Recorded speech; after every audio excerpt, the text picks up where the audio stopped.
मैं सोचता था कि नरेंद्र मोदी एक क्रूर, असभ्य और निर्दयी आदमी है। उनके अंदर दया भाव नाम की चीज नहीं है। जिस व्यक्ति ने शादी नहीं की, जिसके बाल बच्चे नहीं हैं, उसे कोई आदमी कितने कष्ट में है, इस बात का अंदाजा कैसे होगा। लेकिन मैं गलत था।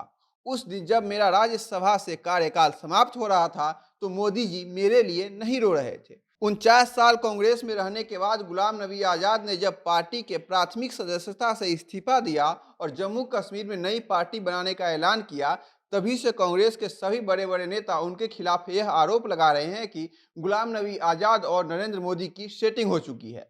गुलाम नबी आज़ाद का भी भगवाकरण हो चुका है। उन्हें भी मोदी मेनिया हो गया है। नरेंद्र मोदी के उस राज्यसभा में रोने वाले भाषण की क्या सच्चाई गुलाम नबी ने बताई, इसको लेकर गुलाम नबी आज़ाद ने क्या खुलासे किए और अपने ऊपर लग रहे आरोपों पर कांग्रेस के सभी दिग्गज नेताओं को उन्होंने कड़े शब्दों में कैसे लताड़ा, हम आपको बताएंगे। नमस्कार, मेरा नाम परितोष शाही है और आप जनता जंक्शन देख रहे हैं। जब से गुलाम नबी आज़ाद ने कांग्रेस के प्राथमिक सदस्यता से इस्तीफा और जम्मू कश्मीर में अपनी अलग पार्टी बनाने का ऐलान किया है, तभी से कांग्रेस के बड़े बड़े नेता जैसे जयराम रमेश, अजय माकन उन पर यह कहकर आरोप लगा रहे हैं कि हमें तो इनके पार्टी छोड़ने की आशंका तभी से हो गई थी जब इनका राज्यसभा का कार्यकाल समाप्त हो रहा था और उनके विदाई के दौरान प्रधानमंत्री नरेंद्र मोदी उनकी तारीफ करते करते रोने लगे थे।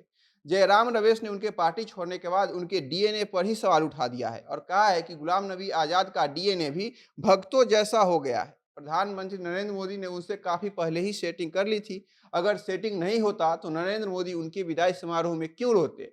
इस आरोप का जवाब देते हुए उन्होंने कहा कि जिन्हें भी प्रधानमंत्री नरेंद्र मोदी के भावुक होने वाले इस स्पीच में कुछ राजनीति दिखता है, तो पहले वो लोग स्पीच को जाकर पढ़ ले। वे लोग एक निहायती जाहिल और बेवकूफ़ लोग हैं।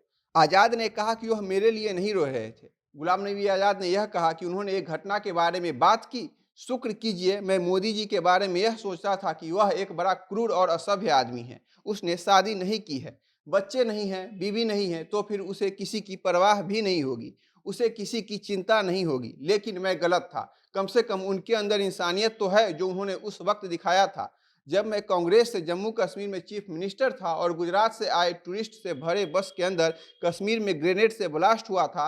बहुत सारे लोग ऑन स्पॉट मारे गए थे। किसी के हाथ नहीं थे तो किसी के पैर नहीं थे। तो उस वक्त गुजरात के सीएम नरेंद्र मोदी का फोन आया और मैं जोर जोर से उस समय रो रहा था। मेरे ऑफिस वालों ने फोन कान में दिया तो मैंने कहा मैं बात नहीं कर सकता हूं, तो उन्होंने मेरे रोने की आवाज़ उस समय सुन ली थी। मोदी उसी घटना का जिक्र करके राज्यसभा में उस दिन रो रहे थे। मेरे से किसी तरह का लाभ लेने के लिए उनके आंसू उस दिन नहीं निकल रहे थे। आपको बता दें कि कांग्रेस वाले नरेंद्र मोदी के जिस रोने वाले भाषण का जिक्र कर रहे हैं, उसमें नरेंद्र मोदी ने कहा था, एक बार गुजरात के यात्रियों पर आतंकी हमला हो गया था। गुजरात के 8 लोग उसमें मारे गए थे। सबसे पहले मुझे गुलाम नबी जी का फ़ोन आया और वह फ़ोन सिर्फ सूचना देने के लिए नहीं था। उनके आंसू नहीं रुक रहे थे।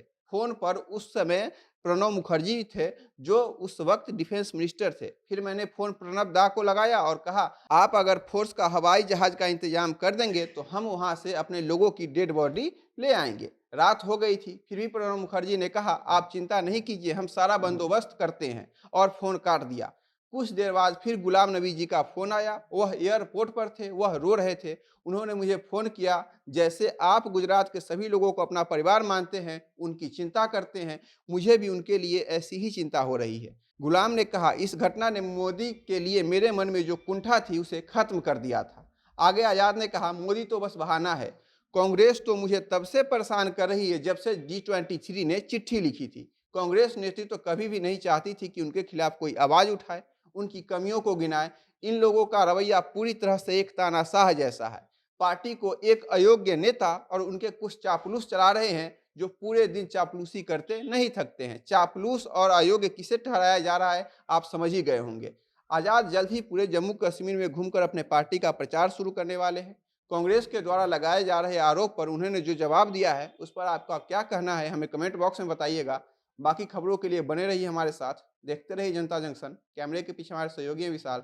बहुत बहुत धन्यवाद।